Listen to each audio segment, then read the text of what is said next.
passion and support of my mom. Thank you for your advocacy on behalf of gun safety to help keep our children and our communities safe and secure. And on a personal note, thank you for your extraordinary performance in Alice.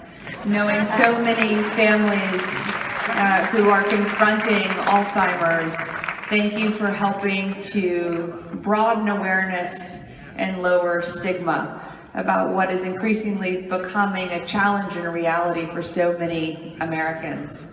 Thank you to Andra Day and Charles for sharing your extraordinary talents with us this evening.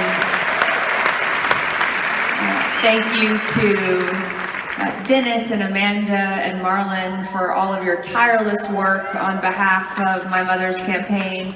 And thank you to all of your colleagues in Brooklyn and across the country. And really, most of all, thank you to everyone who's here this evening, to all that you have done and I hope will do to ensure that my mom is indeed our next president.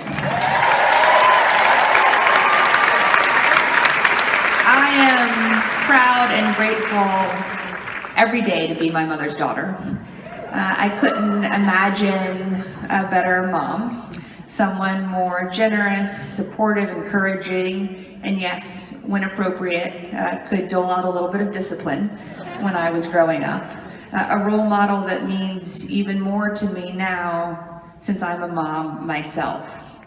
And I particularly want to thank Jamie Foxx for helping to kick off this evening and doing so surrounded by 3 adorable little girls, so that it is impossible for us to forget that this election is inevitably and fundamentally about the future.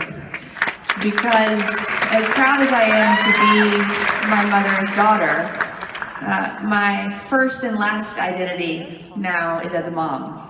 My husband Mark and I have a 17-month-old daughter, Charlotte, at home. We have her little sister, little brother on the way this summer. And while I couldn't, oh, thank you for cheering for that. I appreciate that. And while I couldn't imagine a better grandmother for my children, I also couldn't imagine a better president for my children, for Jamie's children, for any of our children than my mom. And I'm so grateful to have the opportunity to be out across the country helping to make her case about why I so fundamentally believe my mother must be our next president, so that every child can grow up and be whomever she or he wants to be and can love whomever they want to love. And I couldn't imagine a better friend or compatriot in the long fight to make that reality a truth than Elton John. And while I think Elton is mainly known for his musical and creative talents, and that's understandable, given he's won 5 Grammys, a Tony, and an Oscar, and been granted a knighthood for his artistic achievements, and he certainly has inspired now generations of creative artists, and who knows how many other children's imaginations. What I most respect about Elton is that he has always had a fundamental commitment to using his talents and to using the spotlight that he's been granted to empower and enfranchise others who have too often, like my mom's fight, been left out and left behind. The Elton John Foundation, started in 1992, has raised more than $350 million to fight HIV/AIDS, to change the stigma that too often is synonymous with being HIV positive around the world, and to ensure that a positive status does not mean that someone has to die before their time or live without dignity. And I think that Elton's example is particularly extraordinary because with each success, he's only treated that as another challenge, whether to tackle stigma, to be part of the effort to get to universal treatment, or to continue to advocate on the simple message of love. And I'm so grateful that his husband David is here, and think that the family they're building with Zachary and Elijah and the example that they set as parents is one that all of us could learn from. So I'm just so thrilled and grateful for Elton's friendship, and even more for his leadership on the artistic front, on the personal front, and most of all, on the advocacy front. And I would like you to join me in welcoming to the stage, Elton John.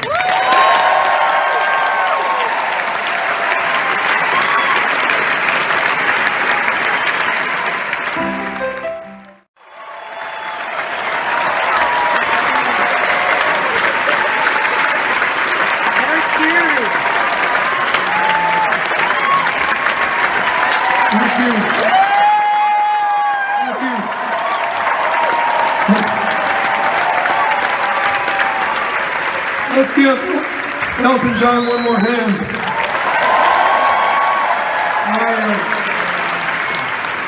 I apologize for being a little hoarse tonight, but you may have noticed we've been on an unusual travel schedule. I want to thank Elton. Thank you, Jamie Foxx. Thank you, Julianne Moore. Thank you, Andra Day, and all of, gosh, they were great. Thank you, Katy Perry, who's about to come out. And there are lots of our friends in the audience who are no strangers here. I want to especially thank Neil Patrick Harris, who's been a great supporter of Hillary's.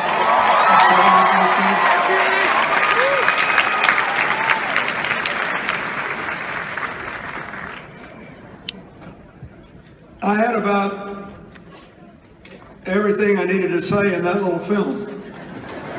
And the truth is, I have to bring Hillary out, and the two of us have to take enough time so that Katie's stage can be set.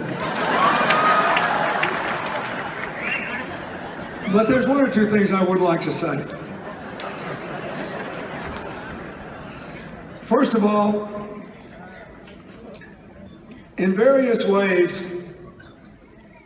over the last couple of months, as Hillary's campaign has gelled and started to rise, I see little snippets of people writing articles on the internet or making public comments that show that she's finally breaking through, that people actually do get her. I saw this remarkable story by a woman who said, you know, I didn't support Hillary in 2008. I didn't even like her. I was glad when she agreed to be Secretary of State, and I sort of softened up. But I never really was enthusiastic until I read her emails. And the woman said, how anybody could have been so slandered over those, I don't know, but I actually read more than 1,000 of them, and it made me appreciate how really good she is as a human being as well as a public servant. And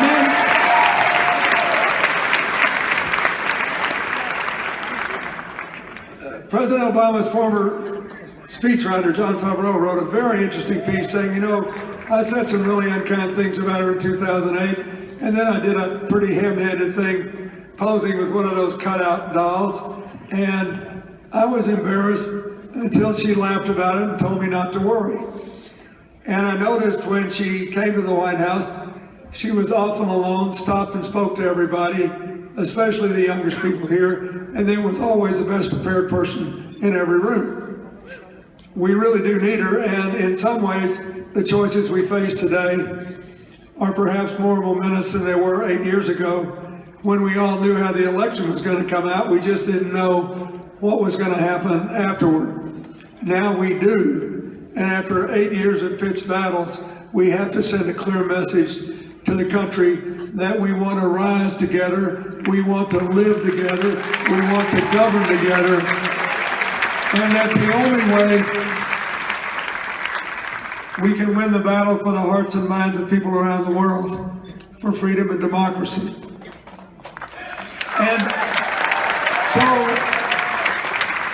here's what I would like to say.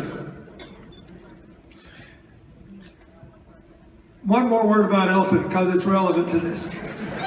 Chelsea talked about his foundation. It's been a great honor for us to work with this foundation in several countries in Africa, and I can tell you they do unbelievable work. But in some of the countries where we work, where there are virtually no roads, and people pass each other on foot on mountain trails, the typical greeting is, hello, good morning, how are you? But the answer is different than it would be in our culture. The answer translated into English is, I see you. Think about that. Think about what it means.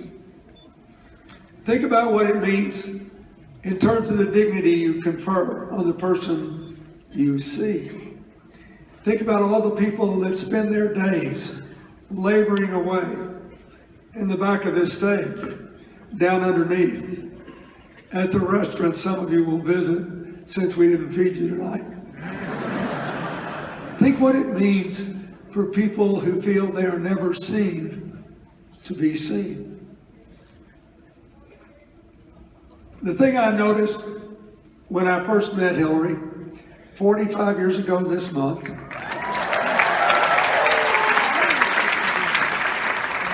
was that she was interested in politics, but she wasn't particularly political. That is, she didn't just think about civil rights and the war in Vietnam, which we were all interested in.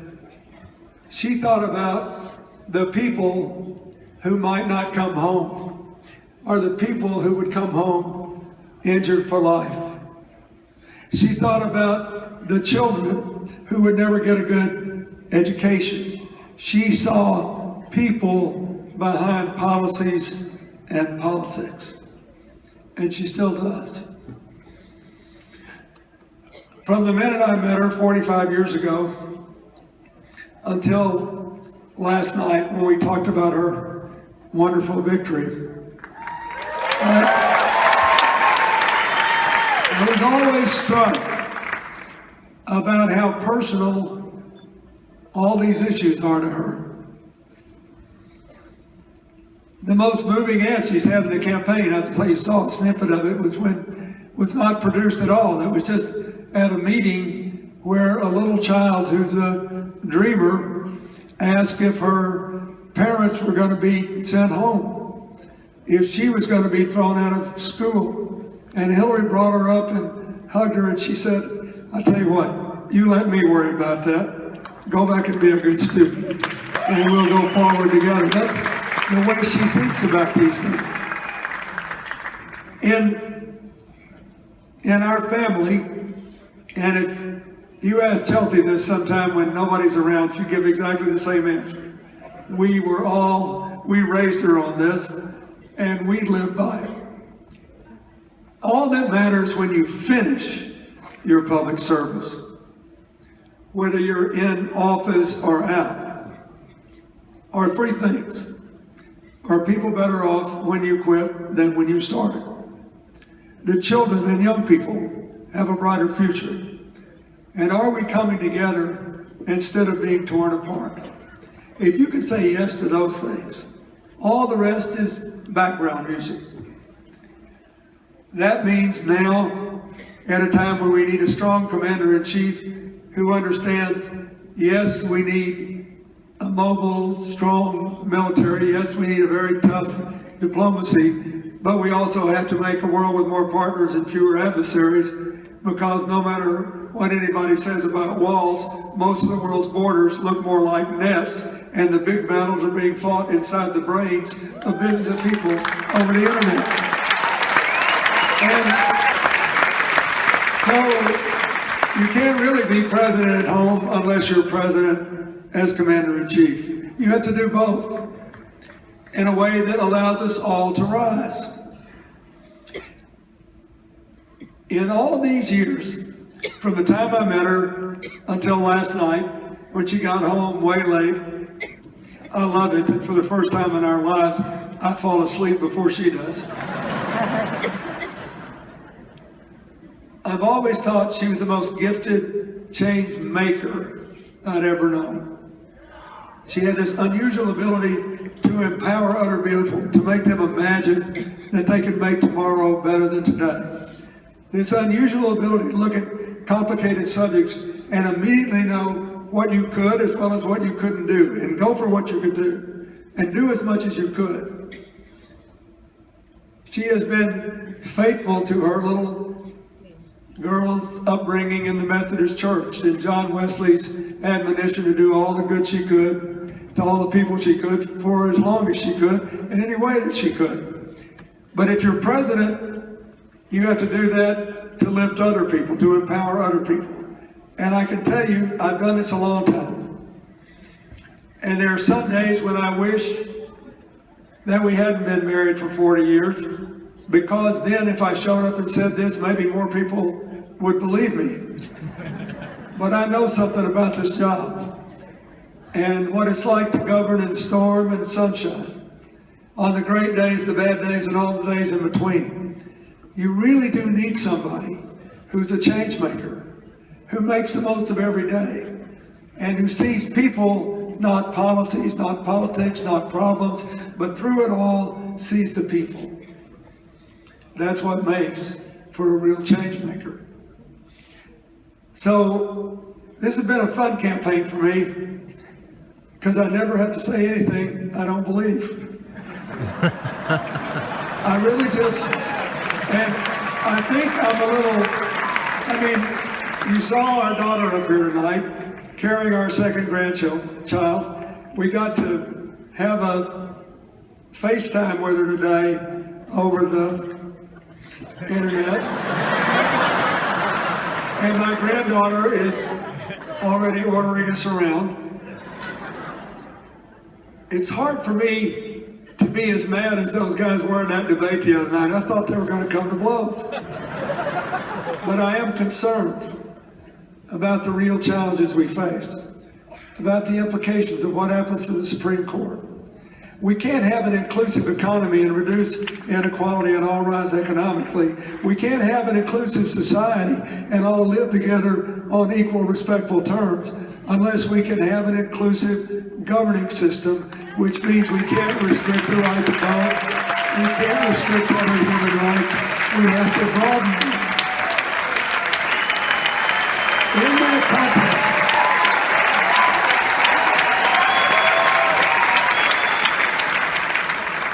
and I can tell you, in that context, you want a president who will make sure at least once a week people come and hand her letters from just Americans who are writing, talking about what's happening in their lives, asking for specific help, talking about how what's going on in Washington looks out in the country, who will celebrate big legislative victories with the pictures of real people with their dreams and hopes and fears and problems and promise carrying around in her heart every day.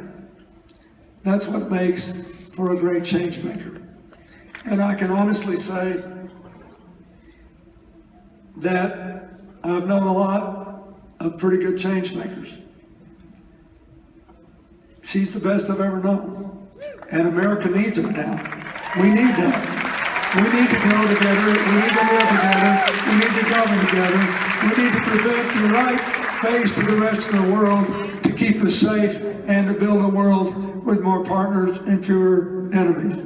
We don't need to blame big categories of people.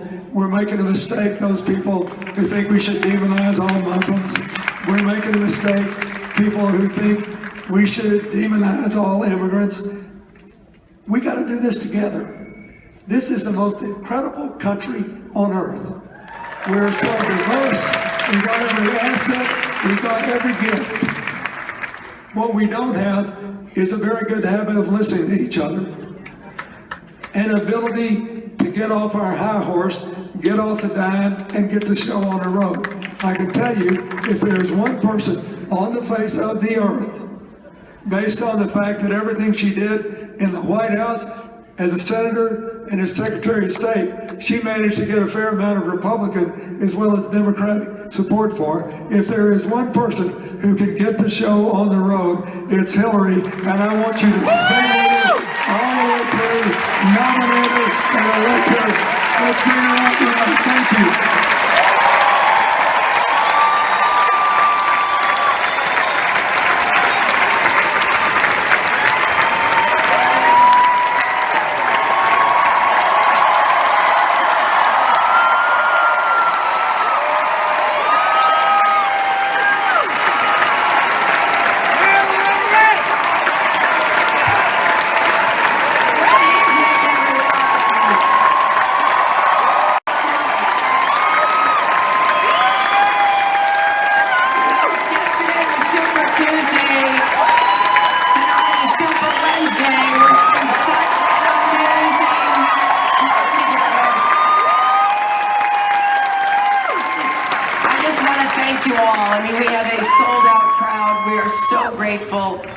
To all of you for being here, all the sponsors and co-sponsors, everyone who made this possible, and particularly the amazing people who have given of their time and talent. Jamie Foxx, thank you so much. Andrew Day, thank you. Julianne Moore, thank you. Elton John, just so grateful to you for not only being here, but what you do every day. And we're about to have such an amazing treat, which I will introduce in literally a minute. I just want to thank you for backing this campaign. You know, I'm running for president to knock down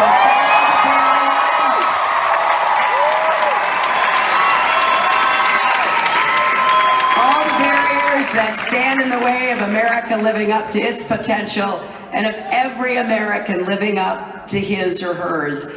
And the outpouring of support that you and millions of Americans across our country have given to this campaign just really reinforces to me how important it is that we talk about what we will do together, that we talk about building each other up.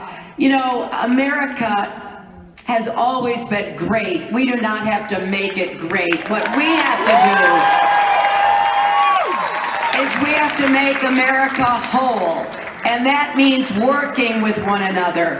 I'm proud that we've laid out issues and policies, but I'm especially pleased that we've had so many people who've been willing to share their stories with me and with the campaign. Stories about the obstacles they've overcome, the hurdles that they have gotten over, because that resilience, that grit, is really at the core of who we are as Americans.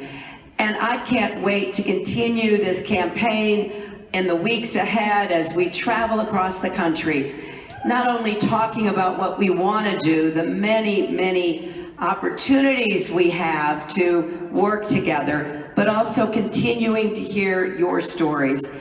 That just keeps me going. It's so invigorating because I know that together we will build the future that all of us deserve and that we particularly want to see for our children and, yes, our grandchildren. So thank you for supporting us. And now I am so excited to introduce the one and only Katy Perry.